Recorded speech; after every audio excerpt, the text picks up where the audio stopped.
জুবিন গাৰ্গৰ ঘটনাৰ লগত জড়িত শ্যাম কানু মহন্ত সিদ্ধাৰ্থ শৰ্মাক 14 বছৰ যাৱজ্জীৱন কাৰাদণ্ড 14 বছৰ কাৰাদণ্ড হ'ল ক'ত ৰাখিম অসমৰ কোনোবা এখন জিলাতেতো ৰাখিব লাগিব চেণ্ট্ৰেল জেলত থাকিলে গুৱাহাটীৰ মানুহ যদি ওলাই আহে এতিয়া ভগাই যোগাই ৰাখিব লাগিব নাই আদালতে কালি ধৰক শাস্তি দিলে ক'ত ৰাখিম অসমৰ কোনোবা এখন জেলতেতো ৰাখিব লাগিব তাৰমানে আপোনালোকে এনেকুৱা এটা পৰিৱেশ কৰি দিব যে তেওঁলোকক অসমৰ জেলত ৰাখিব নালাগে পশ্চিমবংগ জেলত গ'লে তাতো তেওঁলোকে যেনে তেনে মেনেজ কৰি ফুৰ্তিত থাকিব পাৰিব কাৰণ তাততো জুবিন গাৰ্গৰ বিষয়েতো ইমান মানুহৰ নলেজ নাই গতিকে শাস্তিটো অসমৰ মাটিতে দিব লাগিব নহয় আৰু বাক্সাখনতো অসমৰ বাহিৰ নহয় কাবাক হাফলং দিছোঁ কাবাক বাক্সা দিছোঁ কাবাক চিৰাং দিম কাবাক নলবাৰী দিম মঙলদৈ দিম একেলগে থাকিলে আকৌ ক'ব যে ক্লাব কৰি ল'লে বুলি গোটেইকেইজনক একেলগে থকাৰ সুবিধা দিছে কিবা এটাতো যি কৰোঁ তাৰে উল্টাটো হ'ব যিটো কৰোঁ গতিকে কি কম মোৰে দুৰ্ভাগ্য বুলি মই ভাবিছোঁ যে ধৰি আনিলোঁ কোনেও নকয় যে গোটেইকেইজনক ৰেকৰ্ড সংখ্যক সময়ত ধৰি আনিলে কোনেও নকয় যে হিমন্ত বিশ্ব শৰ্মাই ভাল কাম কৰিছে তাৰপিছত জামিন ল'ব দিয়া নাই কোনেও নকয় যে চৰকাৰখনে ইমান চেষ্টা কৰিছে বোলে ছিংগাপুৰত যোৱা নাই অফিচাৰ গ'ল ছিংগাপুৰ যে জুবিন গাৰ্গক ন্যায় বিচৰা ৰাইজ বেলেগ আৰু এই সুযোগতে হিমন্ত বিশ্ব শৰ্মাক পদত্যাগ কৰাই দিওঁ সেইটো 1 নম্বৰ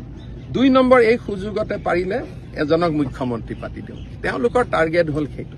কাৰণ জীৱনকালত গোটেই ষ্টেটমেণ্ট আছে এজনেও জুবিনৰ ফেভাৰত নাছিলে সেইকাৰণে ন্যায় বিজেপিয়ে দিব আৰু বিজেপিয়ে কৰিব কাৰণ আমি জুবিনক মনৰ পৰা ভাল পাইছিলোঁ সেইটোৱে কথা সেইকাৰণে ন্যায় কাৰণে 100% ন্যায় হ'ব ইয়াত ন্যায়ত কোনো ভয় খাবই নালাগে যে ক'ৰবাত ন্যায় নহ'ব ন্যায় দিমেই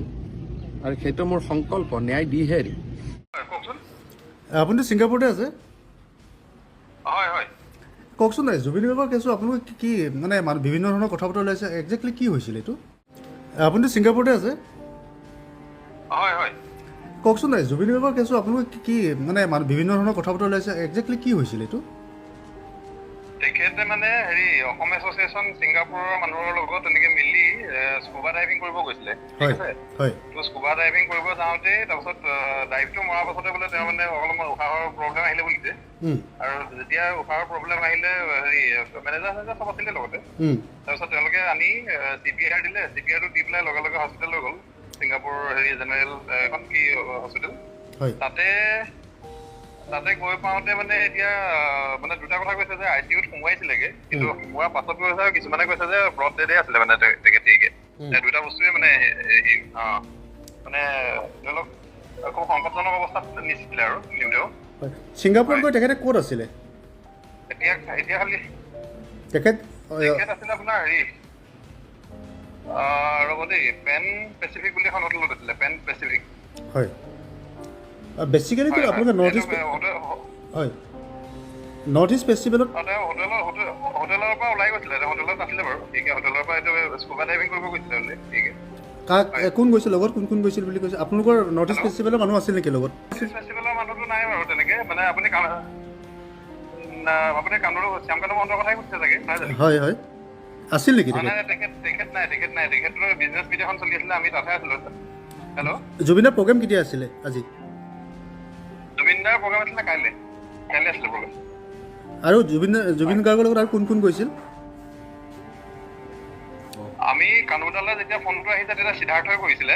সিদ্ধাৰ্থ মানে মেনেজাৰজনে কৰিছিলে কান্দি মানে তেখেতে ফোন কৰিছে যে কিবা এটা হ'ল বুলি এনেকে আমিতো মানে অভাৰ হিয়াৰ কৰিছো আৰু মানে এনেকে চাইডৰ পৰা কাৰণ এখন মিটিং এখন চলি আছিলে তেতিয়া তাৰপিছত আৰু তেতিয়াই কৈছে যে আমি হস্পিটেল নি আছো এইবিলাক মানে গম পালো আমি তেনেকে তাৰপিছত প্ৰায়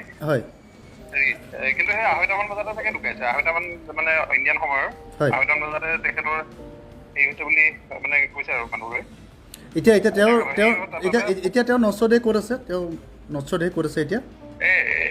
এতিয়া হস্পিটেলতে অটপচিৰ কাৰণে